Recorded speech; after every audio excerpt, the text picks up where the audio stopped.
Rolls-Royce makes some of the most expensive cars in the world, and yet this $7 billion company was founded by a boy who grew up in poverty with almost no education. In fact, Henry Royce started his first $1 million company with just £20 to his name. So, how did he do it?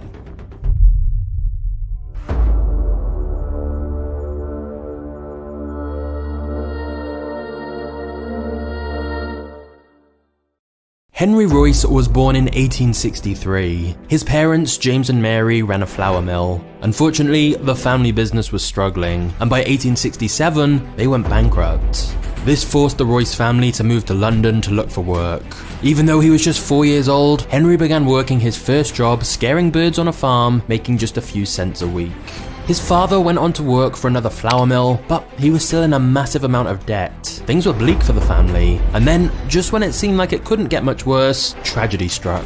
When he was only 9 years old, Henry's father died. Not only was this devastating, but it meant the family's financial struggles only got worse. And so, instead of going to school, Henry worked full-time. He sold newspapers and delivered telegrams for the post office, making the equivalent of just a few cents for every delivery. However, Henry's mother was still in debt and realized she could no longer support her children, so she sent Henry to live with an elderly couple instead. Although, to be honest, they were barely making ends meet themselves. There were many days when all Henry had to eat was a piece of bread soaked in milk.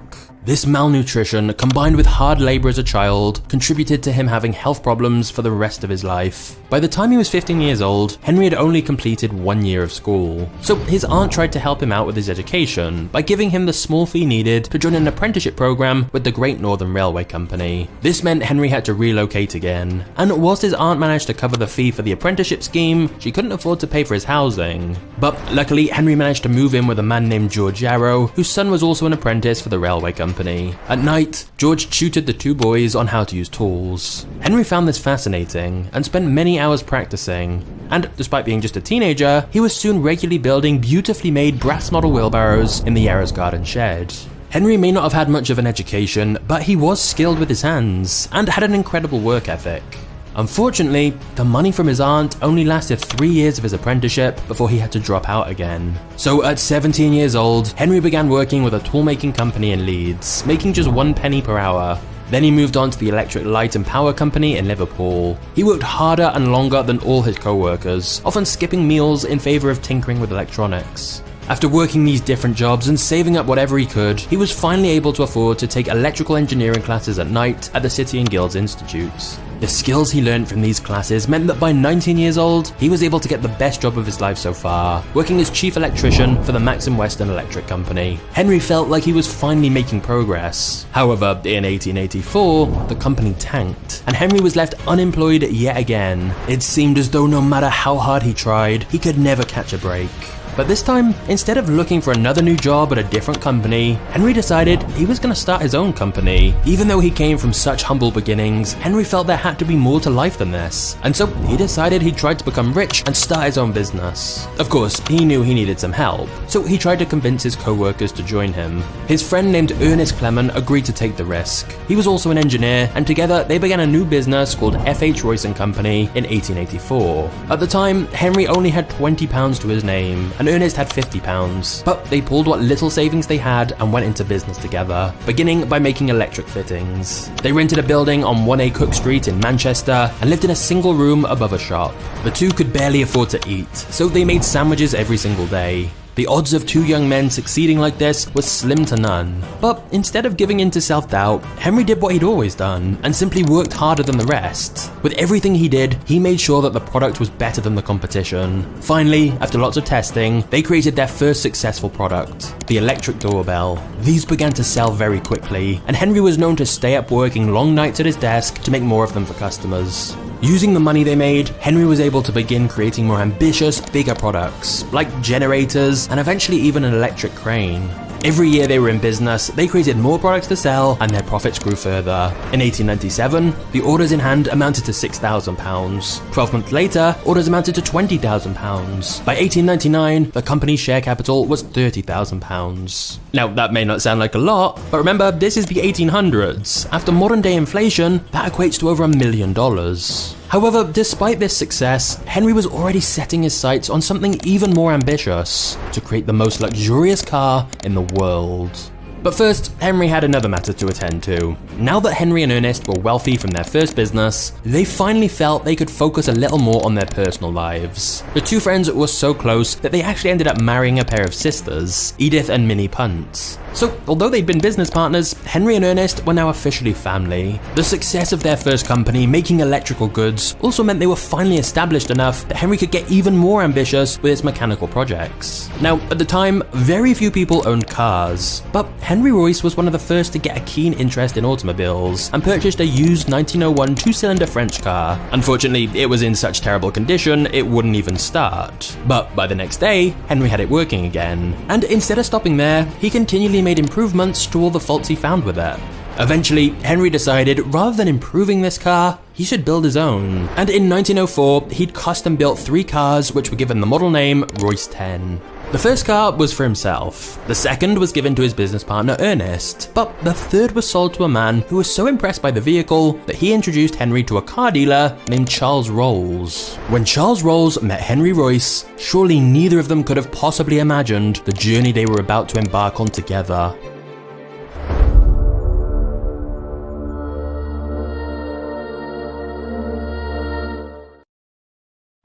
No one would have expected Charles Rolls and Henry Royce to become business partners. Henry was a true rags to riches story, but his partner Charles was the polar opposite, having practically everything handed to him from an early age. However, both of them shared a passion for cars, and this partnership would lead to the iconic Rolls-Royce brand. Charles Rolls was born in 1877 to the first Baron and Lady Langattock. Even from a young age, Charles was always tinkering with mechanical objects, earning him the nickname Dirty Rolls from his friends. He attended the prestigious Cambridge University for Mechanical and Applied Science, and after graduation, he worked on a yacht before moving on to work for the London and North Western Railway. Charles was also one of the very first people in the UK to own a car. In fact, there's even a photo of him from 1896 in his Peugeot Phaeton, which he bought in Paris at just 18 years old. He loved cars so much that his father gave him the money to open a car dealership. This was called CS Rolls & Co., and he began importing French cars to sell to English customers. Charles Rolls had earned himself quite a reputation in the motorhead community. He held the unofficial land speed record of driving 83 miles per hour. Maybe that doesn't sound impressive by today's standards, but back then it was incredibly fast. In fact, Charles was actually known as a bit of a daredevil. In 1903, Charles competed in the Paris to Madrid town-to-town, where 34 drivers and spectators died.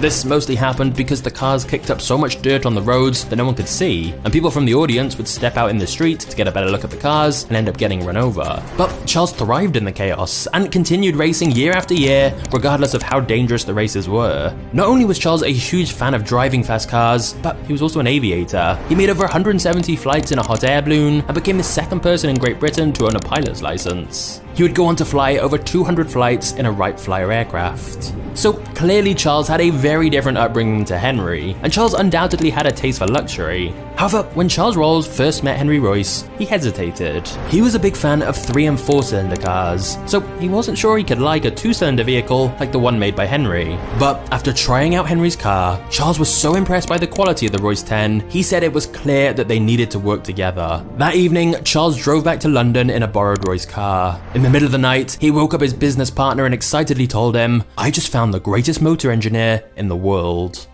Guys, I have some extremely good news for you. This is one of those very rare times in life where you can literally get free money, which I know sounds too good to be true, but here's the thing. Occasionally when a company is growing and looking to gain more market share, they offer free deals that are so ridiculously good in order to introduce new people to their service. Like back in the day, PayPal offered free cash for signing up, or Uber gave away free rides. Well, right now the stock trading platform Moomoo is giving away 20 free stocks to Magnates Media viewers who join using my link in the description below. Now, all the free stocks you get will be worth between $3 and $2,000 each. Of course, most of the free stocks will probably be closer to the lower end, but you have 20 chances. And even if you're super unlucky and all your free stocks end up being only around $5, that's still $100 in free stocks. And some of you are going to get stocks with much higher values than that. So here's how it works. Firstly, click the link in the description below and you'll get 1 free stock just for opening an account, which is free, quick, and easy to do. Then, if you deposit $100, you'll get 9 more free stocks. stocks. And if you deposit 1k, you'll get an extra 10 free stocks. And just to be clear, to get the free stocks, you only have to deposit the money and keep it in your account for the promotion period. And if you don't like some of the stocks you're given, you can just sell them for cash and withdraw the money. And by the way, this isn't just some random unproven business. Their parent company is a $1 billion Nasdaq traded company. That's why they can offer this amazing deal. But it's only for a limited time. So if you're a US citizen, I honestly don't see why you wouldn't do this. I mean, if it were me, I'd probably be getting my family and friends signed up as well, but that's just because I love a free deal. But I hope you take advantage of this, as I want you to get your free stocks. So just click the top link in the description below to get started right now.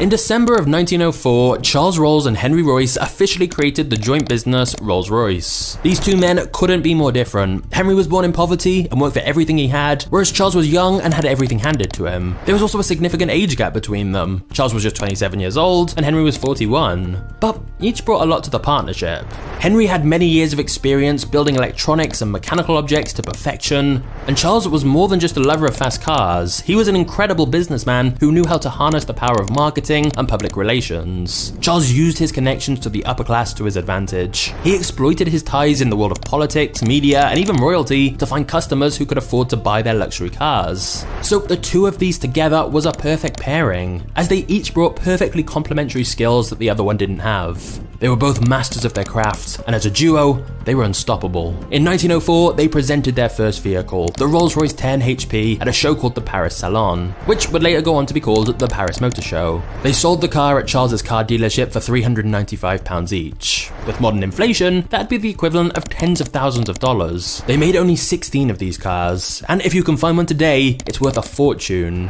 One was sold at auction for £3.2 million in 2007. Their second vehicle to be sent to market was in 1906, the Rolls-Royce Silver Ghost. All of the metal parts were coated in silver and aluminium. After completing a 15,000-mile endurance run, they decided to pull a publicity stunt to shock audiences. They placed a cup of water on the running engine. It was such a quiet engine that it didn't spill a single drop of liquid. At the time, it was dubbed the best car in the world. And as of today, the Silver Ghost is still considered to be one of the most valuable cars. In fact, in 2005, one owner had his insured for $35 million. Once they were fully established in the world of automobiles and making headlines for their prestigious and luxurious cars, Charles tried to convince Henry to make an aeroplane engine, since Charles's other passion was flying. But Henry refused, saying he would rather focus on cars. Still, with the growing success of the company, Charles could now devote more time to flying. In fact, he eventually resigned from his position as the technical director at Rolls-Royce so that he could solely focus on planes. Charles said he much preferred flying over driving, since there are no policemen in the air. In 1909, he bought his own Wright Flyer aircraft, and 1 year later, he set the record as the first person in the world to make a non-stop flight across the English Channel and back. The newspapers dubbed him the greatest hero of the day. Sadly, that wasn't the only record Charles set. During an air show, Charles was flying on a day with incredibly strong wind. He was pushing the plane to its limits, and when he tried to land, the aircraft began to fall apart. Charles Rolls went down in history as the first Briton to die in a plane crash in 1910. He was just 32 years old. Just 1 year after losing his business partner, Henry Royce's health began to decline. His years of poor eating and lack of sleep were catching up to him. He could no longer spend his days working in the Rolls-Royce factory and began spending more time at home. Despite his poor health, Henry Royce continued to work hard, even if it meant sketching design ideas from his bedside.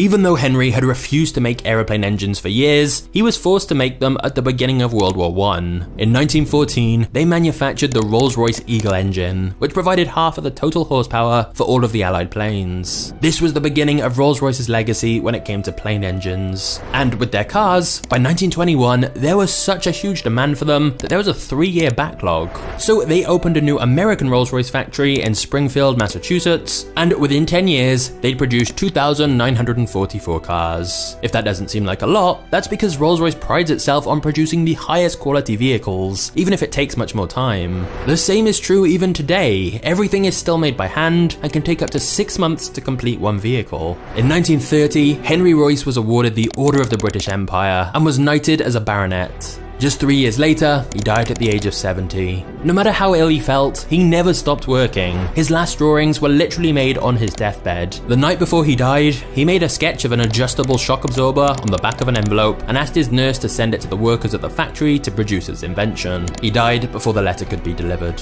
It's clear that both of these men left behind a legacy that far outlived them. Rolls-Royce continued to make vehicles long after their deaths, and even to this day, the name is still synonymous with luxury, and the company's most recent valuation was over $7 billion. If we can learn anything from the Rolls-Royce story, it's that no matter where you come from or how bleak your starting point in life, with enough hard work and determination, you can build something incredible and totally transform the direction of your life. In the words of Henry Royce, strive for perfection, take the best that exists and make it better, and if it doesn't exist, create it. And this attitude is actually very similar to the man who created Lamborghini. He was never happy with the cars he tested, and so just like Henry, he decided to build his own car instead. Although the difference with the Lamborghini story is that his motivation to build a car was to get revenge on Enzo Ferrari. Honestly, the Lamborghini story is crazy, and you should go and check it out for yourself, as I've got a video on it right here for you, and it's the perfect next video to watch now you know the story of Rolls-Royce. So just click the thumbnail on screen and go check out the truth behind Lamborghini. I'll see you there. Cheers.